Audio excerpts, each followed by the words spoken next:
tertanggal 7 Maret 2025 dan terregister dalam perkara nomor 36 garing PIT.SUS strip datar TPK garing 2025 garing PNJKT PST. Menimbang bahwa benar putusan Mahkamah Konstitusi nomor 102 PUU 12 Romawi 2005 tentang gugurnya pra-peradilan menyatakan permintaan pra-peradilan dinyatakan gugur ketika telah dimulainya sidang pertama terhadap pokok perkara yang dimohonkan pra-peradilan. Namun berdasarkan rumusan Pleno Kamar Pidana Mahkamah Agung nomor 5 tahun 2001 dalam kurung SEMA nomor 5 tahun 2001 telah menegaskan bahwa dalam perkara tindak pidana sejak berkas perkara dilimpahkan dan diterima oleh pengadilan serta merta menggugurkan pemeriksaan pra-peradilan sebagaimana dimaksud pasal 821 huruf D Undang-Undang Nomor 8 Tahun 2001 tentang hukum acara pidana. Karena sejak dilimpahkan perkara pokok ke pengadilan, status tersangka beralih menjadi terdakwa dan status penahanannya beralih menjadi wewenang hakim atau pengadilan, sehingga tidak lagi menjadi kewenangan penyidik dan atau penuntut umum yang terhadapnya dapat dimintakan permohonan pra-peradilan. Menimbang bahwa SEMA nomor 5 tahun 2001 tersebut pada pokoknya berbunyi, dalam perkara tidak pidana sejak berkas perkara dilimpahkan dan diterima oleh pengadilan serta merta menggugurkan pemeriksaan pra-peradilan sebagaimana dimaksud pasal 821 huruf D KUHP karena sejak dilimpahkan tersebut status beralih menjadi terdakwa dan status beralih menjadi wewenang hakim dalam hal hakim pra-peradilan tetap memutus dan mengabulkan permohon putusan tersebut tidak menghentikan pemeriksaan perkara pokok, sehingga menurut hakim pra-peradilan untuk menghindarkan adanya putusan yang saling bertentangan, apalagi oleh penuntut umum perkara pokok telah melimpahkan perkaranya yang tentunya berpendapat bahwa perkara sudah lengkap baik secara formil maupun material, sedangkan perkara permohonan akwa pra-peradilan yang akan menguji aspek formil masih berjalan dan belum selesai.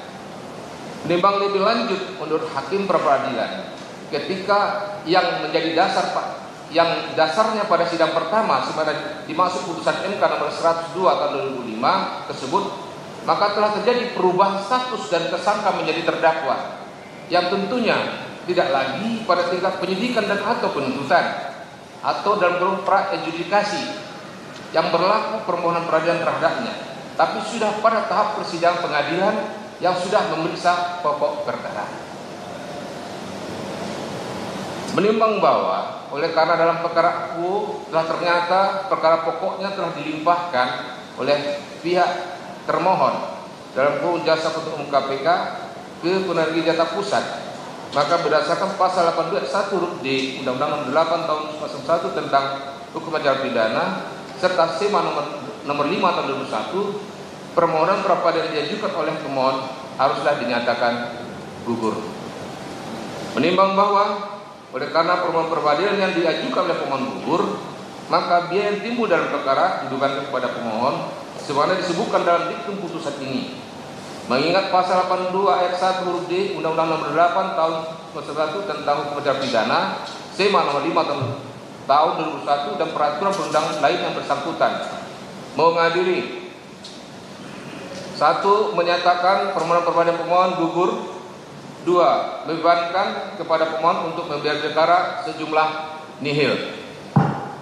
Demikian diputuskan pada hari Senin tanggal 10 Maret 2025 oleh Abdul Hadi Esa MH, Hakim Peradilan pada Pengadilan Negeri Selatan, dan diucapkan dalam sidang terbuka umum pada hari dan tanggal tersebut, dibantu oleh Nana Esa tindak mengganti dan dihadiri kuasa pemohon dan kuasa termohon.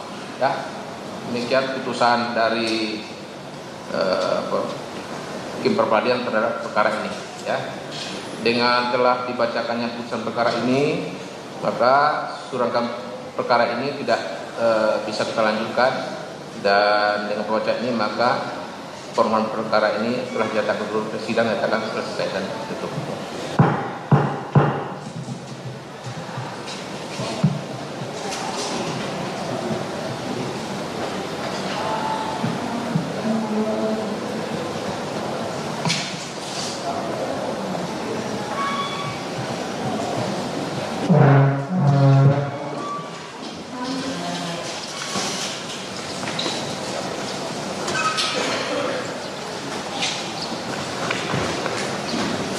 sidang pra-peradilan jilid 2 ini menggugurkan pra-peradilan dari Hasto Kristianto.